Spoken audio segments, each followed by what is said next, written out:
Welcome to Shut Up and Bet with Your Highness, the podcast that gives fewer fucks than your bookie gives refunds. Your Highness is the king of the Kush, the baron of blunts, the Caesar of sativa, but really, he's just always higher than Camelback Mountain, hotter than a Scottsdale divorcee, and the sharpest prick I've met since I ran into a saguaro cactus. This ain't for the soft, you pussy. Your Highness's dog doesn't just cover, he bites. Now shut up, log into your account, and let's run this shit up. Episode starts now. Son of a dog. Thank you, my man. Connor with the intro. I do always appreciate that. Welcome back, you degenerates, you dreamers, and you downright dirty motherfucking dogs. This ain't Augusta week, baby. Hell, it ain't even a PGA. This is Oakmont. I feel like I gotta say that, like Oakmont Stratton. Right? What was that? Was the Wolf of Wall Street? Oakmont don't care about your feelings, and I don't either, motherfucker. I'm your Highness, the king of the Kush, the baron of the blunts. And now one guy, your fucking girl just keeps hitting me up. I don't know why. I think it's for the hockey plays. And then she says, you're from the D, or she wants the D. I don't know. Get in where you fit in. And we fucking all the bitches. All right, before we jump into fairways, let's get a little foul with some balls. By the way, I did wear the red, the white, and I brought the blue balls. Ladies, a little, for your man at home. You know what they say? Oh. Well, no, fuck it. We're here to offend. I forgot what show I'm on for a second. We are. If you're new to the show, I'm here to offend you. So let's give it to them. Ladies, take a load a day, keeps the hose away. Give your guy a nut, and he'll stay with you. No, that wasn't as good. Give your guy a nut, and he won't look at another butt. There we go. Get in where you fit in. And no, we are fucking all bitches. All right, again, let's get into some foul balls. And what I mean, let's get into the first, and what I mean, the first inning. Yes run, no run, first inning. Major League Baseball style. I do believe the market is softer than a little Dairy Queen vanilla cone. The public is clueless. They really are. It's quite funny. I think we have an edge, at least a slight edge. But let me get into, to stop timeout. Collaborate and listen. Let me explain to those that don't know what's going on, what is going on. First inning grades. Yes run, no run, first inning. What we're talking about is, will there be a run scored in the first inning, yes or no? It's listed as multiple different things at your book. It could be over, under a half a run. It could be just simply yes or no run first inning. Why do I like it? Why is this a bet that I like to key in on? Well, a couple things. One, the amount of moving parts is limited. I know who the starting pitchers are. I know exactly who's pitching those first innings. I know exactly who is batting those first innings. I know who the umpire is going to be. I know what the weather's going to be like. There isn't a lot of moving parts. It's perfect. I know exactly what's going to happen until they throw the first pitch. Holy shnikes! It is a roller coaster from time to time, but at the end of the day, you got to end up in the green and not just smoking it. And we do both. We win, you win. All right, shameless plug, ridiculous. All right, so let me get into the grading scale. For those that are new to the program, my grading scales in any sport, I like to use the pendulum theory or concept. Basically, 0 is neutral, and whichever way that pendulum swings is more to that side of the bet. Now, when we're talking first inning grades, we are talking either yes or no run, and so the negative to the negative 10 would be the maximum. That is a yes run, meaning there will be one or more runs scored in the first inning of the game with a 10. A plus 10 is the actual opposite, right? You'd make sense. No run, first inning, 10, 0 middle. The more to one side, the more confident or more, you'll see. I'll get into it for you. For this segment and for this show, let's just keep it short and simple. If it's not a -5 or a +5 or greater in that direction, we're not even going to bring it up. We're not going to go over every game on the show here with you today. But I do want to touch on 2 games that were just jumping off the page at me today when I was doing the grades. And I want you to place a little wager, a little dinero, a little coinage on both of these. But let's get into why.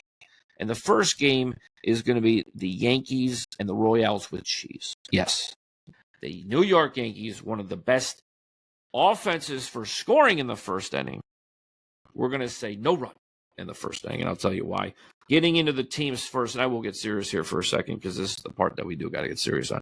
The New York Yankees was currently sitting as the best, or one of the best, they're not the best, one of the best offensive yes-run teams in the league currently coming into today. Their defense, though, I think third or fourth best no-run team. So it's just their offense that you're getting the romantic feelings about. Their defense is very good. Kansas City Royale with cheese. Offense kind of middle of the road. Don't love them, don't hate them. Not really going to bend your meter either way. The defense, though. The defense is numero uno. And so far, and I can't remember who's two. It might even be the Yankees. But they are almost 9 or 10 percentage points ahead of the second place team. I want to say 12% of their games they've allowed a run in the first inning. That's crazy this deep in the season. But more importantly, not only could you look at that, now just looking at the teams, forget the pitchers for a second. I would say, lean Nerfy, but I wouldn't get too excited. Just not knowing pitchers, I would say lean Nerfy. Don't get too excited. So let's look at the pitching. We got my man right here, Maximilian Fried, almost as my braid, fried, whatever. I'm fried, he's fried. We're playing this play together. But the guy has thrown 81 innings this year. And we're going to talk about sample size because it matters. Stop putting so much weight into guys that have only thrown 12 innings, 16 innings, 22 innings this year. It's not enough. This deep in the season, you should be up 35, 40 minimum for a starting pitcher. Now, that doesn't count the guys where they do the bullpen days and things. So just take. These are grades. These are not set in stone. You got to take it and then analyze it. And some of you guys are better at analyzing than others. But Fried is going to be a 1.78 ERA with a 0.94 whip. You don't know what a whip is? I'm going to tell you. That's when your wife calls me. Nah, that's walks, hits, in an inning, basically. So he's getting less than one walk or hit, and then he's fucking really good. 1.79. Everybody knows what earn, run, average, right? This has been around forever. Earn, run, average. It's been around forever. You should know that by now. Okay. Ks. He's got almost a K per inning. He's doing well. Let me get into his actual last 13 first inning appearances. He's allowed, wait for it. Oh, I don't make these numbers up. These are the truth numbers. .69. 8 Ks, 5 base on balls. That is more than stellar. And I was gonna say interstellar, but that's a movie. That's superior stellar. I don't know. We're making up words on the spot. I love it. Let's go over to my other guy, James Cameron's illegitimate son, Noah. He built an ark. It was supposed to be the Titanic. Noah. Anyway, for my movie files out there, my movie buffs, you get that. Okay. James Cameron's illegitimate son, Noah Cameron. Let's keep the ship a-going. Knock on wood. And I tell you the shirt? We got the red, the white, the blue balls. Let's knock on wood, too, since we're there. This kid's thrown a no-no. If you only used his first inning numbers, he's perfect. Knock on wood, seriously. I'm totally. I've just fucking ruined this kid. I do apologize. But .85 ERA, .79 whip. Whip it good. He's doing. I like. It's also really hard to stare and see fucking Aaron goddamn Aaron Judge. Stand there and see Aaron Judge. I get it. He's a rookie. Wow. He is at home though. That does give me a little bit of comfort. Warm blanket at night. So that's what we're gonna do. The Yankees, the Royals, no runs, first inning, get freaky deaky. If we get through the top, I think you're going to get some bottom tonight. Tell your mama we're getting a brand new pair of shoes. Second game I got on the list here for you. The team formerly known as Oakland playing against the Disney Angels. The Anaheim, Los Angeles, California Halos. This is going to be a yes run. -7 is the grade. So, right, just as strong as the Yankees were on no is as strong as they were on the yes. Now, they were stronger yesterday, and if I can clip this in, I will. I mean, We got butt fucked harder than fucking Jeffrey Epstein would have if he actually would have made it to general population, right?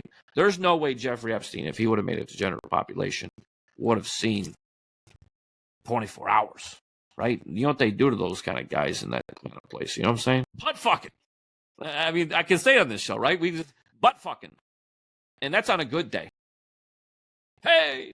All right. I didn't mean get gay, and it's not gay as long as it's in a three-way. I don't know. I heard that somewhere. They fucked me yesterday, and I'll show you the clip. The guy jumped half over the wall, showed his booty to the crowd, and said, "Na na na na boo boo, I got your home run, bitch." That was a losing bet for us. And I think I did it the day before, not as big, but the day before I think I bet. So they screwed us in the Cheech and Chong hole one too many times here. But we're going back to the well. If anything, like Tim Cup and Kevin Costner's role there. I'm too dumb, maybe. Just this is what I know. I'm just gonna keep doing it. So pulling up the pitch in here, we got Mitch the Bitch, Spence, and he is nothing spectacular one way or the other. I'm not gonna say he's a great Yerfy pitcher, but he's not a good Nerfy pitcher either. 4.09 ERA, 1.27 WHIP. That's in 44 innings. Now, this was an interesting kind of exactly the same amount of hits and Ks, 41 each, which is just maybe a touch under per inning. We'll give it to him. Let's just say 1 K, 1 hit per inning. 15 base on balls is kind of low. Like I said, nothing gets me going too much. And if I jump on his numbers head-to-head versus the actual Halos, a couple of the guys I would say we're looking at that would be doing good. We got Adele. I didn't know she was a baseball player, but 4 for 9. Let's see. A Hopi. Is that the Hopi tribe, an Indian? I don't think that works that way, but 5 for 12. Nolan. Oh, man. This is, I think, the jerk off that didn't hit the ball far enough last night. 4 for 10. And then Zach, he thought he was Nito. Not so much. He's only 2 for 11. Tyler belongs in the psych ward. He's 1 for 11. So it's nothing get me too excited. But let's move me over to the part that does. If you've never had a little Spanish flavor in your life, you should. You really fucking should. Jose Soriano. And talk about Soriano, okay? Major League, Soriano, right? And come on. I know I'm a Tigers guy, but I grew up in a little place called the Lotta. And now, I think my first Major League ball game was actually there with the Wahoos. Probably in, I don't know, 90. I'm going to make this up. Let's just say 95. And the only reason I say 95, and I could be right, I could be wrong, but 95, I think, was my first game at Jacobsville, Cleveland, Ohio. Sellout crowd. Carlos Baerga was playing, for sure. Carlos Baerga. And maybe that was 97. Anyways, whenever Carlos Baerga was on the Cleveland Indians, because they were the Indians. I can't even be offensive, because in fact, they were the Cleveland Indians in the 90s. And now they're just the guard Indians, if you haven't got that yet. I think it was 95, could have been 96, 97. Don't kill me if I'm wrong, but I believe Carlos Baerga, I know for a fact Carlos Baerga, and I know this because he fucking shattered his bat during the game. And I was fortunate enough to know somebody that knew somebody that knows somebody that I ended up getting his. I may have it in storage somewhere. His signed his shattered bat, Carlos Baerga. Not that you know who cares. I got some other guys you never heard of too. Chris Hoyles. There's another great guy you've never heard of. Anyways, I digress. Let's get back on topic.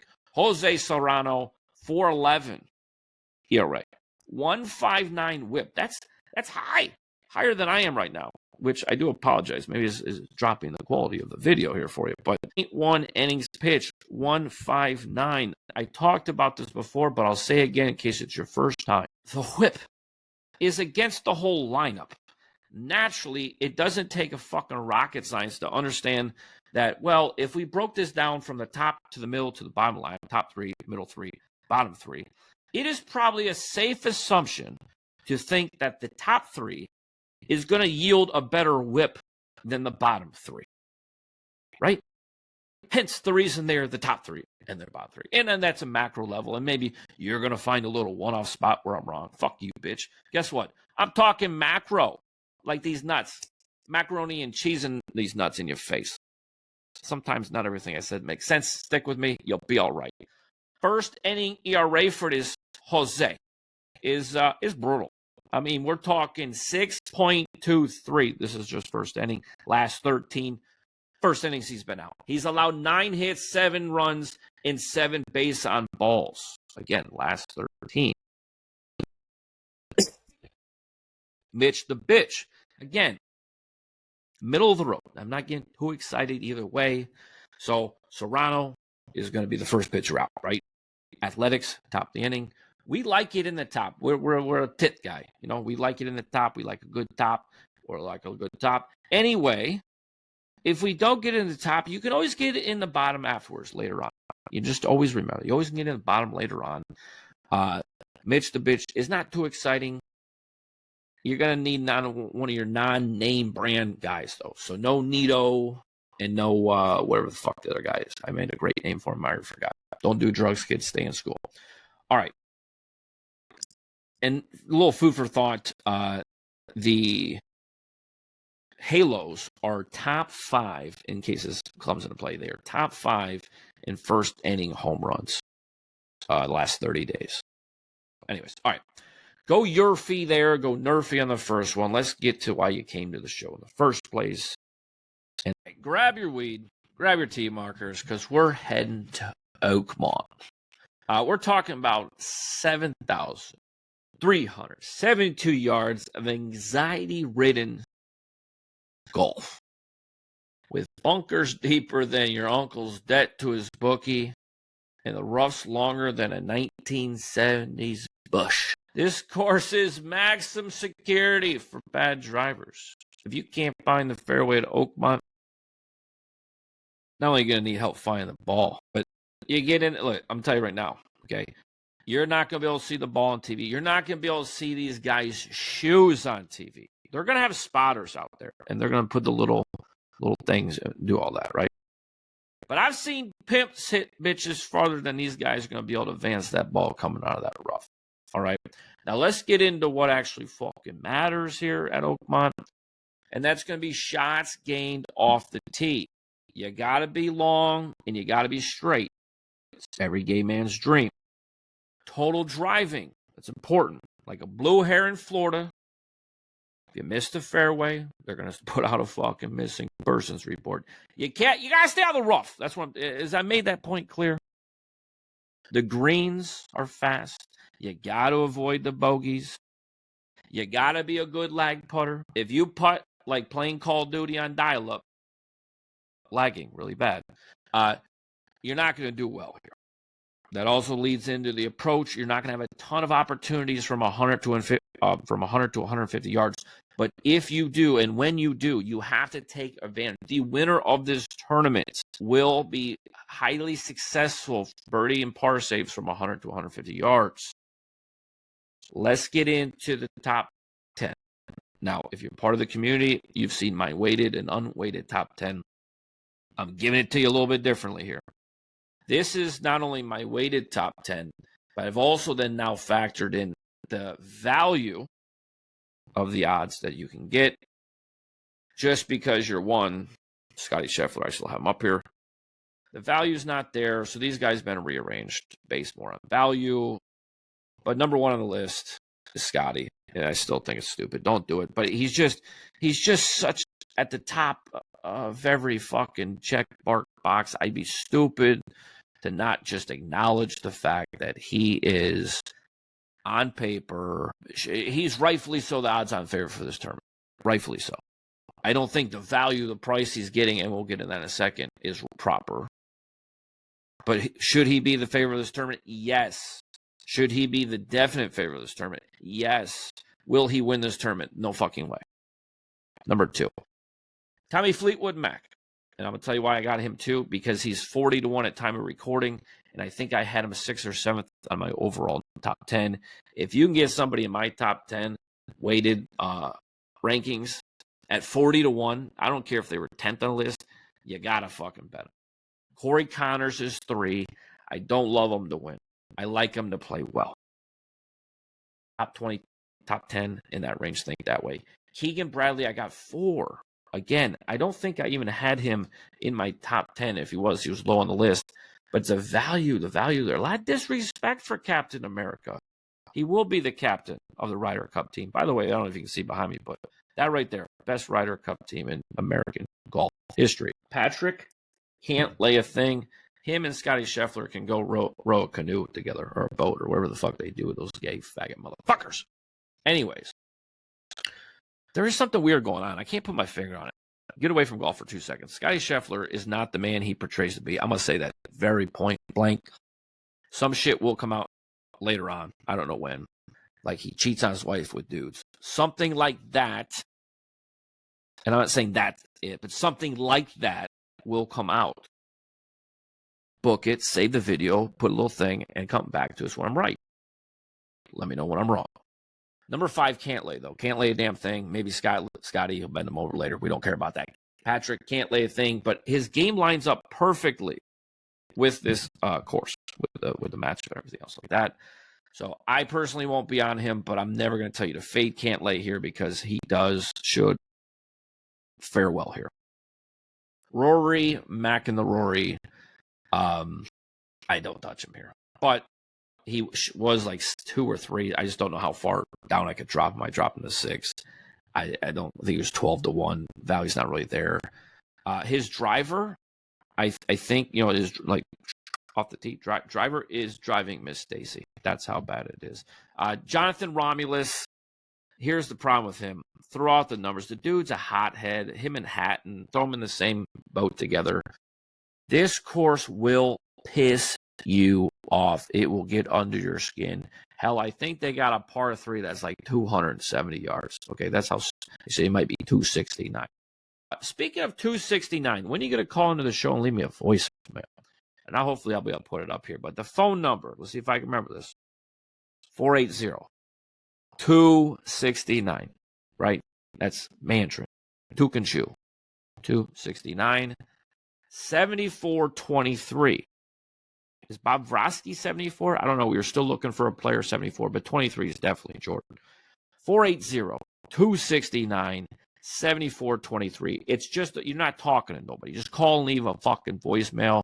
I want to hear your beautiful baritones. I'm going to put you on the show. I promise the first person to do it, I got something special for you.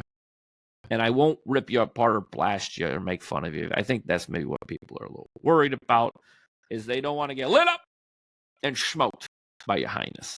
I won't do that. I'll be nice. I'll be nice the first time. And I got a little incentive, secret incentive. But you got to call in, leave a voicemail. All right, number 8, ESPN the Ocho. Jordan Spieth, not going to win the tournament. Probably not. But I like his game here. Why? Because you got to be a good lag putter. The guy's really good on the greens. Really good around the greens. I don't think he makes any stupid bogeys. And what do I mean by that? Will he make bogeys? Yeah, sure. Of course, everybody's probably going to make bogeys. He won't hit the fairway, hit the green 3-putt for a bogey. He won't have any of those. None of those stupid type of bogeys. Number 9, Siwoo Kim. Just solid, steady. Not sure he's going to win, but he's going to be, on the second page of the leaderboard. He'll be in the hunt, but never there to win it, is my guess. Bobby Mack, Robert McIntyre. I mean, I've seen The Irishman, the movie, and they got Hitman not even as scary as this fucking dude. He's actually a quite nice guy, but he looks kind of intimidating. He's a big lefty. And unlike Romulus, Jonathan Romulus, Bobby Mack can keep it kind of even keel. And that is going to and look, he's used to the DP tour. He's used to the European shit where things get a little wonky and you're going to take maybe a big number here and you're going to be in some shit you don't want to be in. You're going to whack it out and take your medicine. I'm going to put this out there. Guys that did well on the DP tour, I'm just going to throw a little nugget in here for you. Guys that did well on the DP tour are accustomed to playing in more troublesome conditions to where maybe you just got to take your medicine and punch out and play for par, maybe both get the worst. American players naturally, just the way they grew up, that's not how we grew up playing. Hit it long. Let's go down. Now, there are opportunities where the big bombers, the Bryson DeChambeaus, are going to have an advantage because they will have the wedge. They will be down there closer. But again, give me the fairway over the distance on this course. Speaking about fairways and rough and fades, let's get into the fades, okay? We're separating kings from the clowns. And my biggest clown is Scotty fucking Scheffler's. Fade him. I get it. He's number one in the world. He's number one in shots gained tee to green. And he's literally fucking top 5 in like every statistical category I use. The last I looked, he is plus 275 to win. That's not even 3-1.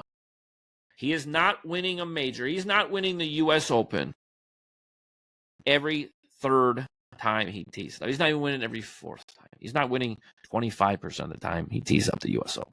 Get the fuck out of here. Tiger Woods, Eldrick Woods, did not have these kind of crazy odds, and he was much better playing, but better competition. Here's the deal. The PGA Tour is not as strong, is not as deep as it was when Tiger was playing. Asterisk Scotty. Some of the best players that will be in this field, he doesn't have to face each week. This might be an inappropriate reference, but I'm almost going to compare this to like Babe Ruth or anybody from that time period in baseball. They weren't playing again. Now, should the records count? Yes, the records should count. But, a little asterisk. The best athletes, the best people in that sport in that day, they're not going against. Tiger Woods was. So I'm going to say, we'll leave it at that. We'll just move on. We're fading Scotty Scheffler. And again, it's not because I don't think he's going to do well. It's because of the value. I don't think Scotty Scheffler wins the U.S. Open every fourth start. And that's what he would have to do to break even. Just to understand, just so we understand math here, right? If you bet $100 on Scotty Scheffler, four majors, right? He wins one major, you broke even. He has to win 2 majors for you just to make a couple $100. See how stupid that sounds when you talk out loud? So if you're dumb enough to bet him pre-tournament. Now, I'm okay with this. I got no problem with this. After the first round, maybe some guys come out, shoot a great number. Maybe he's middle of the road, and his number drops to plus 6 or 7 or 800. Sure, because that one round really didn't. Then I don't think it changed that much. But if you can pick him up at 9-1, 10-1, I don't hate you. I'm not going to do it because I don't like it. But I don't hate you for doing it. Does that make sense? The next golfer we're fading, and this is a hard fucking pass, like a fucking grenade, the old Jersey Shore reference, like a grenade at the bar. I'm not taking this one for you. Your girl's an 8, your grenade's a 3. Rory's a fucking 3, and I'm not talking 3 like 3 best, okay? Start with off the tee. Last 50 rounds, last 25 rounds, he looks like one of the best. Go look at the last few rounds with the new driver and blah, blah, blah. I'm not going to get into it. Just go hit the damn Google button on him, okay? He can't find a fairway or maybe some self-respect because if you go look, he was kind of shady how he did that as well. Also, he's not great shots gained on fast greens. He's outside the top 60. You know what Oakmont is good or known for? Big, fast, undulating greens. And this guy's outside the top 60. Not a guy I'm putting money on when you're only getting 12-1 to win it all. If you're dumb enough to bet Rory this tournament, you might want to introduce her to fucking Antonio, your wife to Antonio Brown. Because he's going to fuck her just like Roy's going to fuck you. If you let him. If you let him. It's your choice. I wouldn't bet him. All right, now let's get into my official player where I'm really going to lean about fading here is Vicky Hovland. And his ball striking is fucking immaculate, gorgeous, tremendous. I know this, you know this, well now you know this. And I love his iron play. But where do we run into some problems? Well, that's around the greens. Shots gained around the green, he is 147th in the world. Do I need to say more?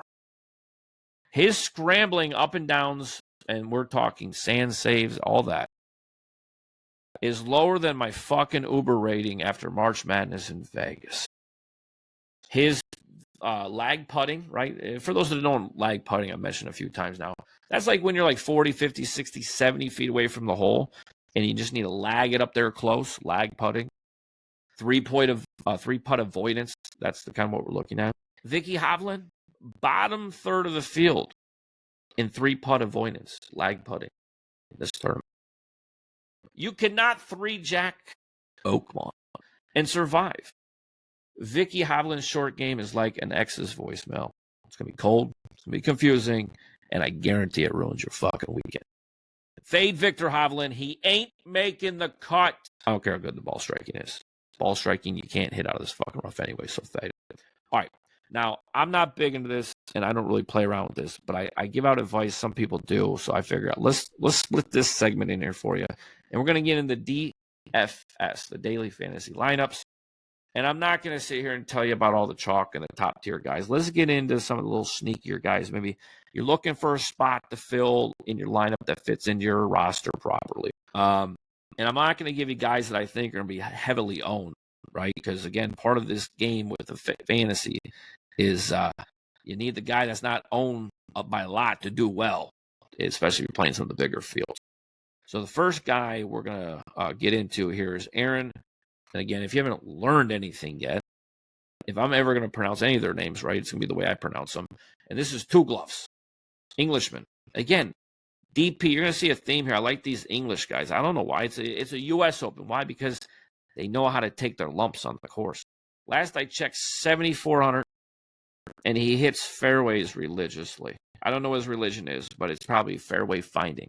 Yeah, that's got what it be. Top 10 shots gained in fairways. Top 20 from 125 to 150. Remember we talked about that 100 to 150 range? He's top 20. He's not gonna fuck us inside 150, which is important. And where I like him a lot and why I'm keying in on him again, lag putting, 3-putt avoidance. I think he has the opportunity to come out in the first couple rounds and maybe post a couple good numbers for you, let you get some of those points for the fantasy players out there. Now, Grillo, Emiliano, I think it's Emiliano. Grillo, had him at 7,300. Basically, where I like him is going to be shots gained on approach, lag putting. That's really the highlights. Again, these guys aren't like cream of the crop, so I'm telling you where the good parts are. Oakmont is again, these greens are fast. He's good on fast greens. Ball striking is pretty decent. Now, the difference between, let's say, a Grillo and a Vicky Hovland is Vicky Hovland, short game, no good. Grillo, short game, good. Also, my guess, Vicky Hovland, ownership through the roof.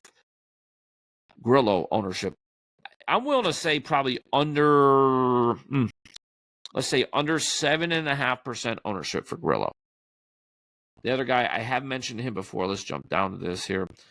Robert McIntyre, 7,100. If I called him Irish before, he might actually be Scottish. I don't know. One of the two. But the layup sets up well. He's good off the tee as far as hitting. He's not super long, but he hits fairways. Again, these European DP Tour guys, good at dealing with some of these rough, tough conditions. And they tend to be more grinders. The only other grinder that I worry about is Terrell Hatton. And again, that goes into the Jonathan Romulus issue where he's got some anger issues. And this course will piss you off. Now, we're getting down to the less fortunate. This is if you're taking a lot of heavy chalk, a lot of expensive guys, and you need some guys to fill in the back holes. And some of you guys do need somebody to fill in your back hole. Maverick McAnally, 69. A little risky, so is 69 if she's had Taco Bell. But I'm telling you, the putter's real. And he's 8th on, I don't know how much you fuckers know stint meter and how fast greens are. So let me just put this in easy terms. When the greens are really fast, like in majors and things like that, Maverick McAnally, 8th. I put down here in my notes, slick surfaces, but just really fast greens. So the majors and things like that. Let's say for those that know stint meters, like we're talking like 12s, 13s, like high, big, fast greens. All right. Just find, here's another guy. You're going to know on Thursday real quick if this was a good pick because he's not a kind of guy that's going to be, if he plays good Thursday, he'll play good Friday. If he plays shit Thursday, he'll play shit Friday. So, sorry if he plays like shit Thursday, you're done. Just give up on him. But my guess is he comes out nice, steady Eddie, puts up a decent number Thursday, puts up a decent number Friday, gets you inside the cut, and then who knows? Anything can happen on the weekend. And then you got a few Hogarts in the field. We're going to go with Rasmus, or I call him Rasmussen. 6,800. Danish Missile, I thought was his, maybe not. I think that's his nickname. But here's the deal. Top 15 driving distance and top 10 in Eagles games in majors. Weird statistic, but I thought it might play a role in here because we just need a guy that's going to get you points in these daily fantasies. My daily fantasy has nothing to do with golf, by the way, if we're going to get into it. All right, moving on. Who else do I have on the list here? That's it for my daily fantasy, guys. Fuck y'all. I'm done with this shit. I don't bet that stuff. Good luck to you if you do. I take 10% if any wins like a caddy. I'm carrying a big bag over here. All right, segment number 4. We're going to get into the official Highness U.S. Open betting card. If you fast forward it all the way to the end, fuck you, you bitch. Go back and watch some of the stuff. It was funny. I thought it was a decent show. Hopefully this edits down really well for us. All right. Let's get into it. By the way, no parlays. Don't stop with the fucking golf. Golf's a plus money sport. You don't need a parlay shit, you dumb fucks. But let me start off, or do I bury the lead? Nah, we'll hit you with the outright winner. I'm going to hit you with one outright winner. I'm not betting anymore, at least not today. I'm not. This is the only outright winner I got. And it is Tommy Fleetwood Mac. Why? Plus 440 to 1, 4 to 1. But let me tell you why.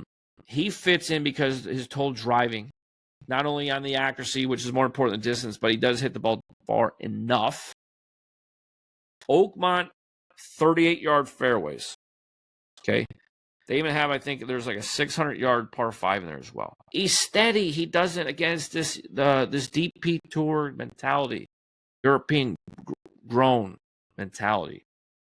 They tend to be grinders. He's probably one of the best grinders on the, there's it's a get back stat, which is after bogey, how often do you follow up with a birdie? He's one of the top guys on tour. Again, what I love, the lag putting. If he can just get it on the green, we're making pars. And again, this is U.S. Open. You give me even par 4 rounds in a row. Who knows? It's not unusual to be 2 under par and then open to win. It's not unusual for that. And then form. I think last 36 rounds, he's made, I think, eat my own words. I'm pretty sure I think he's made every cut. Ooh, don't make me wrong. I think he's made every cut the last 36 rounds. Multiple top 20s. No overly glaring red flags with Tommy Fleetwood. Augusta, Muirfield, Shinnecock, places like this he's played in the past. He's always been competitive. Now, I would be remiss. It would be wrong of me, ill-advised, if I didn't tell you this, because I know some of you are not avid golfers, avid golf fans, and have no idea. Because you're probably saying, well, Your Highness, how many times has this guy won? Well, he's actually never won a PGA Tour event. He's never won any. How about this? He's never won any tournament on United States soil. But Oakmont is not about flashy highlight reels. It's about fucking attrition. It's about grinding. It's about surviving. And what do you think of those fucking gritty European guys? They're used to just having the wet, just they're grimy, they're gritty. I made a promise to myself a long time ago that the first time Tommy Fleetwood Mac wins a PGA tournament, I would have money on him. And I do not bet him that often. I'm betting on Tommy Fleetwood, and this is my only outright winner. I'm betting on Tommy Fleetwood Mac to win the U.S. Open. Moving on to Captain America. This will be our second player of the day, second official play for the podcast.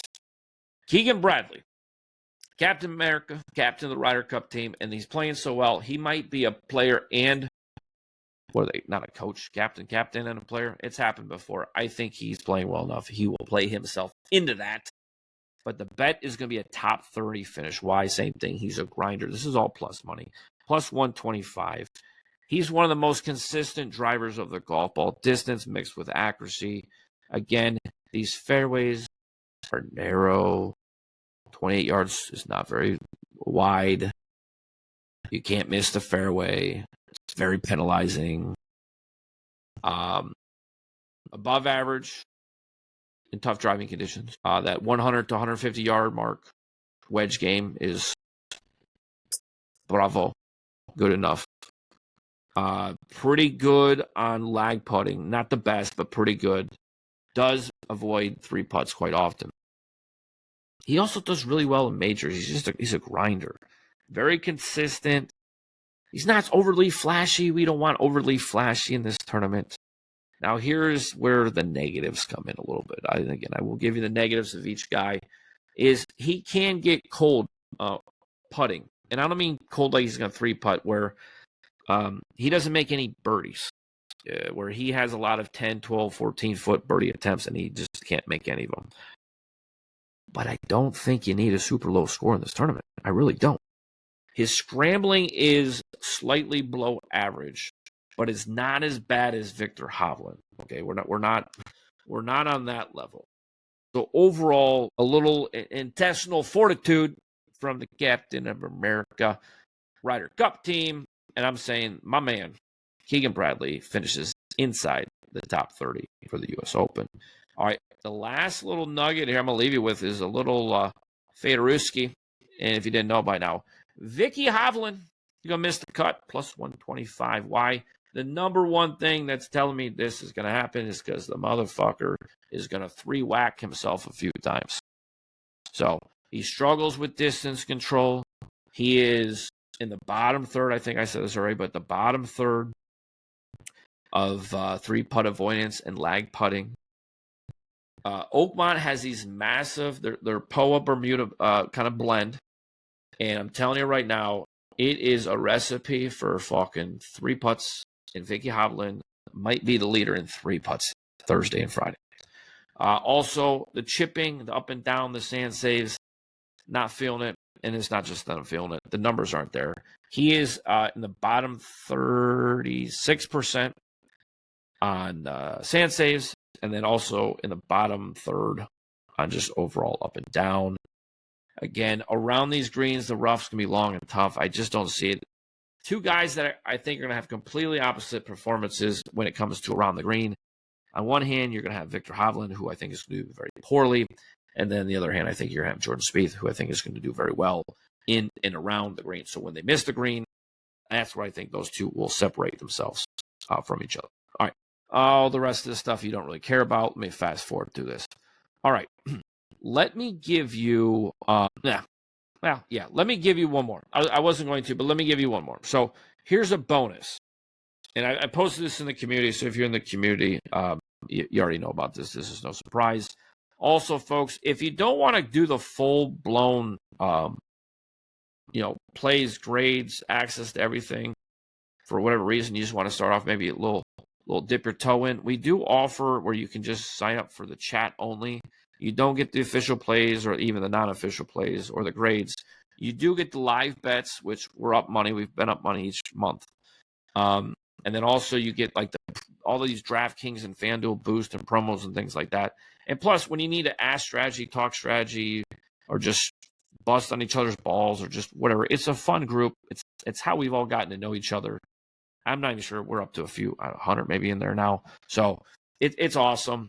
And we have meetup events, and this is how you get to kind of know people, and then you go meet them in real person in real life. So, and again, it's only like $4 or something stupid a month. It's a very nominal amount. All right, bonus bet for you. Aaron Raya, first round leader, 80 to 1. $10 bet, which over on FanDuel, they got at least for me, they have a risk-free $10 bet. I threw $10 to win $800 on Aaron. Not going to win the fucking tournament. We're not worried about that. I just think there's a chance he can get out and score low that first round. Here's the other thing to pay attention. I think the weather early Thursday, not so good. So those that have a late tee time first, early tee time Friday will be the advantage, I do believe. Aaron Raya is one of the last tee times off Thursday, which also means, guess what? We know what number we're going to have to beat. That's good to know, I think, as well. Why do I think this? One, I think I touched on this already, but elite driving accuracy. He's going to keep the ball in play. While a lot of these fucks are going to be in the rough. Just straight and narrow. 2 gloves. Keep it straight and narrow. Really good iron player inside 150. He will be converting some birdie looks for us. Again, it could be something like 4 or 5 under par, maybe 6 under par is going to be a winning score for the first round. Don't expect any crazy low numbers day one. And also, I don't think he's going to give back many shots. Good long putter, really great on bogey avoidance. So I think the opportunity for him to put up a lot of birdies and not have a lot of bogeys and grind out some pars gives us at least the chance, the opportunity, the possibility to be leading after one round. There should be a little chaos in the first round. There should be some monster scores. Again, I wouldn't expect like 64. If it's going to take 64, I don't expect Aaron Rai to be the 64 guy. But if you want to slide in there at a 66, 67, and that's the low round of the day on Thursday, possible. I think also maybe squeak him into a DFS lineup for you as well. Anyways, guys, it's been plenty long enough episode. I won't waste any more of your time.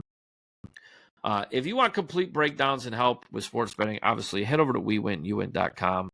But we're here to provide plenty of free opportunity and information as well.